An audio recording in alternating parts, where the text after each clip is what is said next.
कर्नाटक वक्फ board के ताल्लुक से एक अहम खबर। कर्नाटक स्टेट वक्फ बोर्ड के चेयरमैन के इंतखाबात होने थे, आज उसकी तारीख दी गई थी, अचानक ये पोस्टपोन कर दिए गए हैं।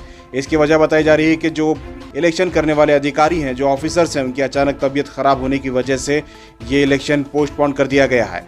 अब अगली डेट उन्होंने नहीं दी है, अगली डेट आने वाले दिनों में डिसाइड की जाएगी, उसके बाद ही ये इलेक्शन होंगे।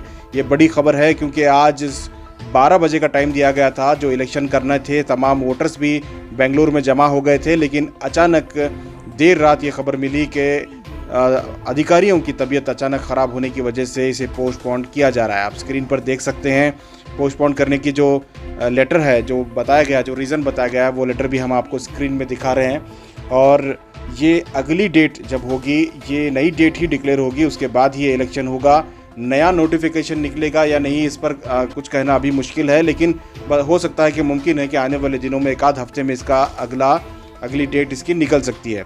बहरहाल ये इलेक्शन पोस्टपोन हो चुका है। काफ़ी लोग इंतज़ार में थे कि अगला चेयरमैन कौन बनेगा, इस पर काफ़ी लोगों की नज़र थी। आखिरकार ये इलेक्शन पोस्टपोन हुआ है। आपको बता दें, कर्नाटक स्टेट वक्फ बोर्ड के फ़िलहाल 11 मेंबर हैं। उस 11 मेंबर में एक को चेयरमैन चुनना है, जिसके लिए ये रस्साकशी जारी है। और इलेक्शन काफ़ी दिलचस्प भी हो रहा है क्योंकि यहाँ मुकाबला देखने को मिल रहा है। हर बार अक्सर जो है ये यूनानिमसली भी होता है।